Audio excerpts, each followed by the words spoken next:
Hey y'all, just a little heads up before we get started. In this episode, Ethan and I lightly touch on the topic of human trafficking. We know this can be a really sensitive topic for some people, so we wanted to advise everyone to listen with caution if this topic is upsetting to you. We've left some resources in the description for anyone who wants to learn about and support global anti-trafficking efforts.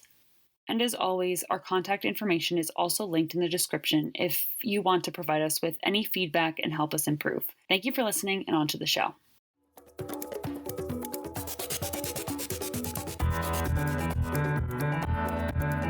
Hello, and welcome to MASHmouth, a podcast covering every single episode of the hit 1970s sitcom MASH. I'm Vanessa. And I'm Ethan. Vanessa, this is a wild one.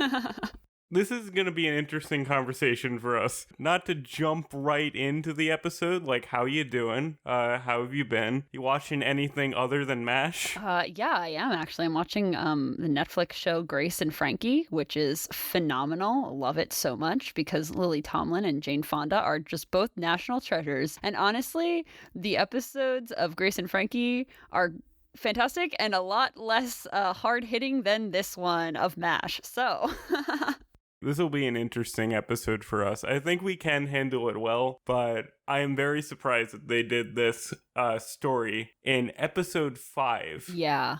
We'll get into it in a hot second, but first, why don't you give the people a quick rundown of what happens in this episode? In this episode, season 1, episode 5, entitled The Moose, a GI arrives at the unit with a Korean girl that he bought from her family. Hawkeye and the gang kind of plot to save her and set her free by cheating at a poker game, of course. And their plans kind of go awry when they do set her free. But the girl, Young Hee, thinks Hawkeye bought her. So what did you think about this kind of darker plot or theme of this episode? Okay, so we saw the description of this episode on Hulu before it started playing, and we've had a bit of a history trying to address how like racism and Asian representation is handled in our short time. And I was like legitimately worried of like, oh no, how are we going to talk about this? But this episode is much better than I thought it would be. It's not perfect, but it does handle the subject fairly well for the constraints of what it's under. This is an episode where it comes firmly down against racism and human trafficking. So that's a good thing. Like, Hawkeye and Trapper are always the good guys in the situation, and that helps a lot. Again, they're very noble. They're trying to help a girl not be a human slave anymore. It's good. I think that this episode handled it just about as well as it could for the time period and, you know, being still a comedy show. And so early on in its run. Yeah, absolutely. And to kind of get into how the characters handled it, and by extension how it was, you know, just handled in the show, right off the bat, you see Hawkeye completely rejecting this really racist term, this really racist anti-Asian term. That's kind of, it's used a few times throughout the show, but it is completely always like, this is a, don't say this, don't say, like, you know, don't refer to Korean people this way. With a racial slur. Yeah. We won't say what it is, but Hawkeye very much firmly is like, no, don't say that. Yeah, I don't like that. And again, for a character in the 50s in a show from the 70s, I do think that is a very, like, nice progressive thing of them to do. Yeah. Especially in the context of Korean War. Like, I imagine there were many people who said that freely in the actual Korean War, but to have this show be like, hey, don't. It's nice. I think we'll get into this a little bit more, but it was also kind of reflecting this like anti-Asian sentiment, I feel, during the Vietnam era as well, because obviously this is when the show aired. So the parallels between the anti-Asian aspects of this episode and in the Korean War were paralleled in, you know, Vietnam, which was ongoing at the time. But even so, so it's established right off the bat that Hawkeye does not like racism, which is good. It's a very simple thing, yeah, but it's obviously. a very good thing. As the episode progresses, they come to realize that this woman who this soldier bought is a slave, and they are absolutely disgusted with this. They're outraged. Both Hawkeye, Trapper, Captain Jones, like all of them. They're just like, this is disgusting. What I found really interesting for the time period was that they mentioned kind of the sexual slavery aspect of it. Hawkeye and Trapper kind of referenced it a little bit, which I thought was very like a very forward aspect of the show and about the situation, that, you know, they weren't kind of shying away from these like really atrocious thing of human trafficking. I should say that's not what the soldier bought Young Hee for, was to be a servant. She wasn't a sexual slave in this episode.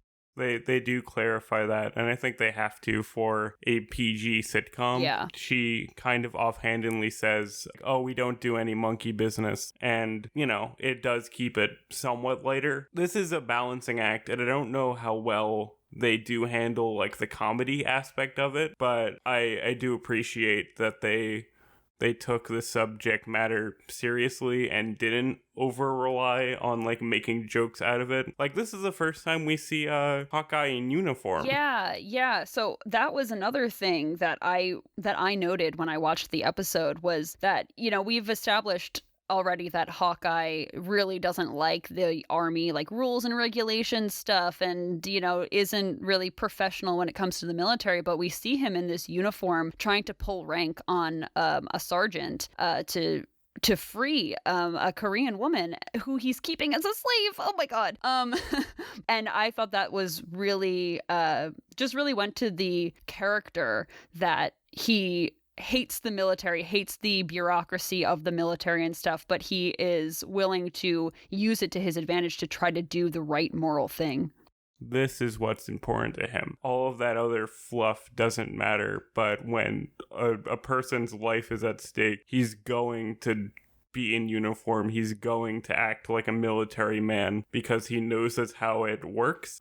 We should also mention Burns and Houlihan are not in this episode at all. They're not even mentioned. And I think that's because I don't think they would gel with this story at all, because it is one time so far where Hawkeye and Trapper are 100% in the right. They're not even like scheming or anything. So like having Burns be upset about their whole deal would not work for this episode. And I think they were smart to be like, let's just not have them. Yeah, they provided throughout the show, and both of those characters runs on the show, they provided this like comic relief of, you know, trying to impasse Hawkeye and Trapper and stuff like that with their plots and their schemes. And they would just like, you're right, it just really would not have worked for this episode at all. And I'm really glad that they didn't try to do something ridiculous. And I think that it also goes to, you know, like the talk about the army and whatnot. Like Hawkeye and Trapper are not the regular army types,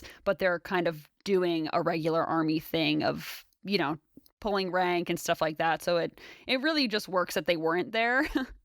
Another thing that I thought was interesting for how it has to balance all of the comedy and being a show of this era is they go to Henry and they're like, hey, this guy's doing this, he can't be doing this. And then Henry's like, oh yeah, well, I can't do anything about it because his commander also has a servant or whatever you want to call them. Right when he says that, like when he says, and I'm quoting here, like, oh, he has a moose of his own, there's a laugh track beat.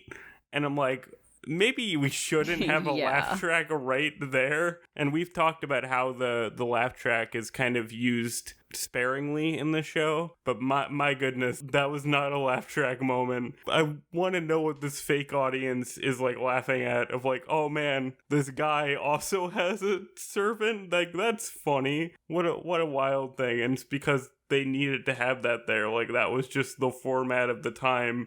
That was kind of a punchline, even though it was a very dark punchline. Yeah, absolutely. And I really think that that kind of goes into the topic of how the show handled putting a mirror up to American hypocrisy, especially during war times and whatnot. Jones says, I read somewhere that the UN was here to liberate these people. Must have been a misprint. And Hawkeye kind of reiterates that later on in the episode. And I think that that really goes to that American hypocrisy. America was in Korea and by extension Vietnam to try to liberate people and help the people there. Meanwhile, there's American soldiers that are keeping literal slaves and exploiting the people that they're supposed to be helping. This episode specifically really pushes back on that idea of like a flawless America, American exceptionalism, saviorism, all that kind of stuff. And I think that like to the point that there was this laugh track, I feel like that was kind of softening that blow, because it was very much like, this is a thing that happened in the 50s during Korea. This is a thing that's probably happening in Vietnam right now. But also, we're a comedy show. Haha, we're not criticizing America that much.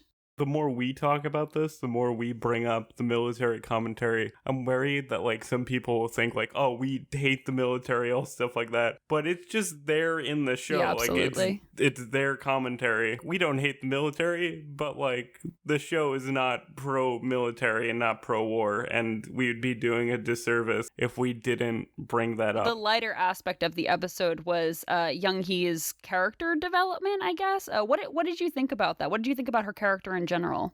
This is the lighter aspect of it, isn't it? And I think that is kind of what makes it work for a sitcom, is that she is just presented as naive and not being harmed in the situation. She's more or less acting like a maid the whole time. She's just like, oh, I have to clean, I have to do this. And like very much like presented as not understanding the ramifications of the situation. And I think that does help it exist within the sitcom context, because this woman is so cheery and so like light and bubbly the whole episode that it's like it does lighten some of the darkness, because it makes her not feel like, I mean, she is a victim, but like on her emotional end, she doesn't feel victimized. Does that make sense? I think I know what you mean. It's more like this is kind of an aspect that I wasn't sure how it was really played or perceived. It was this aspect that she was doing a duty to her family and she was like okay with it. That kind of thing, as much as she was a victim of human trafficking, literally just human trafficking, she was still okay with it. No, that doesn't sound right, but it's difficult thing to talk about. Don't yell at us on Twitter or something. I'm just so surprised they did this episode 5. Again, I don't think they handled it like perfectly. Yeah. I think if this happened like later on in the run, when they had a better understanding of how to deal with kind of darker subjects, I think this episode would have been like immaculate. But I do commend them for kind of saying this early on, like, this show is gonna be about some serious things. And I think the next episode is a bit dark too, if I remember correctly. I'm excited to talk about that one. That one seems fun. But for now, let's continue to talk about this one. Another character that I wanted to mention is that later on in the episode, Hawkeye and Trapper like do win her freedom essentially from this guy. And at one point, like, Young Hee's brother, I believe, comes in, and I thought that was very odd. That kind of continued in the tradition, as shown earlier with the Charlie Lee character, that, like, these con men characters that they keep bringing up are, like, weirdly Americanized. He's perfect English, he's talking in slang, and, like, meanwhile, his older sister is like broken English, doesn't quite understand the culture and everything, and he's just like a little con man. And I think that's such a weird running thing with this show, that like the quote unquote like more clever con men characters are like weirdly Americanized. What did you think of that? That was interesting. I didn't think too much honestly about the character. His name was Benny, and he looked like he was like maybe like prepubescent. He looked very young. But yeah, I thought that was kind of weird. I wonder how I assume that like that's not necessarily historically accurate or anything like that, but I do think that it is weird. It was supposed to be kind of funny. Yeah. like, oh, look at this little kid talking like a cool guy, you know? Yeah. You're supposed to be like, oh, this is this is an absurd right. thing. And I think that, like you said, that goes to the lightheartedness of still needing to make it a comedy of like, oh, this is a weird situation. I did think it was funny when Benny comes back for Young Hee because Hawkeye and Trapper want to, basically set her free so that she can return to her family. Benny is like, oh, we're just going to sell her again. And, because we need the money for our family and this and that and the other thing. And then when she comes back, Hawkeye and Trapper are surprised. They're like, oh, what happened? Like, what's going on? And she goes, I told Benny the most important thing you taught me, to shove off. And I just, that was really cute. We should mention, I don't know how well we're going through this episode, like chronologically, but we should mention that about halfway through, Hawkeye does, for lack of a better term, win her. Yeah, he kind of tries to win her freedom. And she doesn't understand that she is free. She's like, oh, I'm yours now. So the whole second half of the episode is him trying to figure out, how do I tell this ignorant person you're free now? And she doesn't quite get it until the very end, when she tells her slave master brother to go away. And it's like a very odd arc, but it does kind of work as like an uplifting thing of like, oh, she did figure it out, like she will be good. Another funny part of the episode, like genuinely really funny, is like Hawkeye trying to deal with having this person who he doesn't want think that she is his property, because like he goes back to the tent and he's like talking to himself, like monologuing a Dear Dad letter to himself, being like, Dear Dad, today I won a person. Like he doesn't know how to deal with it. Yeah. And I thought that was genuinely funny how they bring up the Dear Dad aspect of the show and make it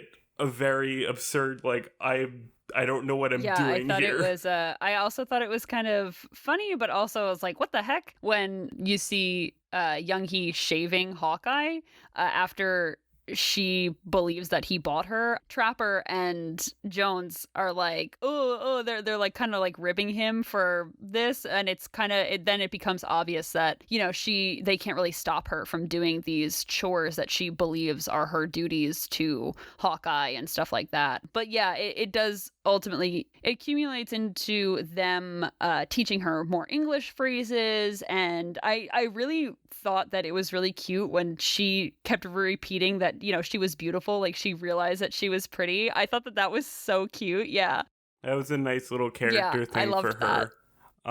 I like that a lot. Again, very complicated episode, but I do think it lands on a better foot than I was anticipating for a show of this era. It does kind of end nicely with this character growing, even when he does win her.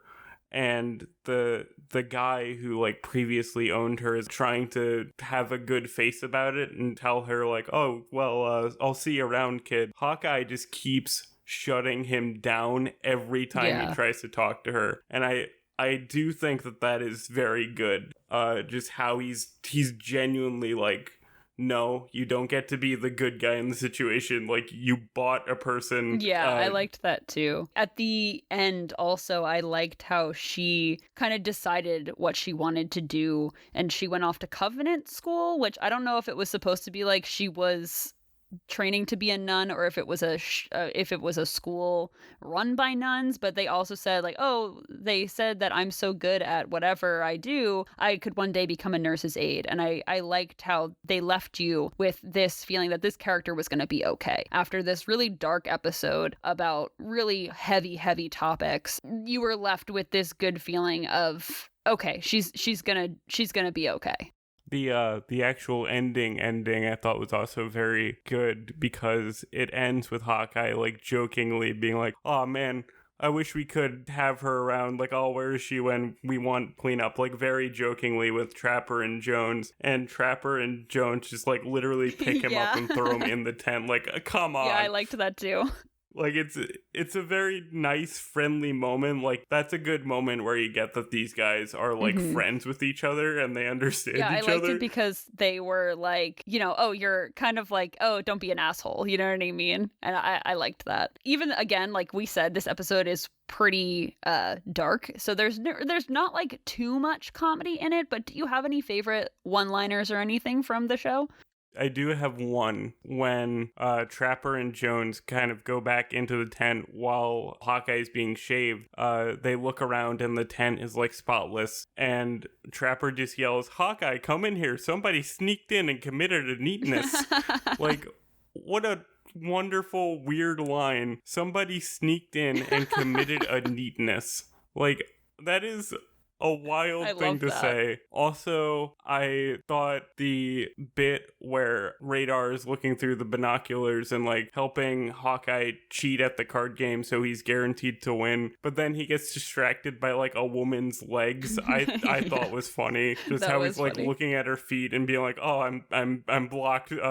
Don't worry about it. I'm can't see anything right now," and just kind of follows her. Like, yeah, it's a little creepy, whatever, but it's just kind of cute for him to do, because like Radar's such a good yeah, he's boy. A very innocent character that you, and I was just gonna say, like, you don't really get that aspect of Radar so much. He's very like innocent and very non-sexual, so seeing that was funny. My favorite line was when they were playing poker, and in that scene when Radar is kind of like, you know, distracted by the nurse who's walking into the shower, Hawkeye is taking a lot of time to make his next move and make his next play in cards. And Sergeant Baker, who is the man who, you know, has a slave, he goes, oh, you know, he's like telling Hawkeye, what are you doing? What are you doing? And Hawkeye goes, what's your rush? You got another war to go to? And I loved that. It was so funny.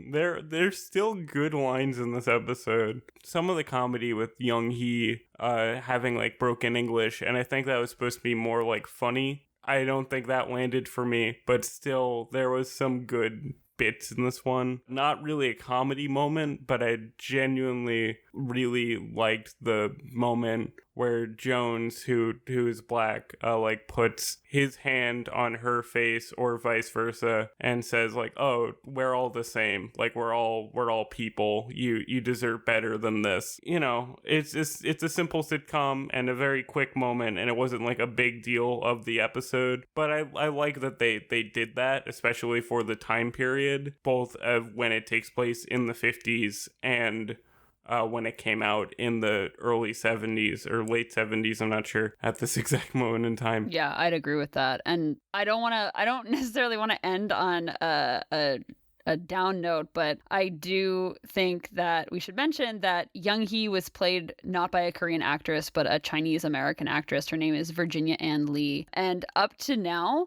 we have not had a single actual Korean actor in the show. So we'll leave it at that, but that's also kind of like annoying to me at this point in time. But anyway, so do you have final thoughts on the episode before we wrap up?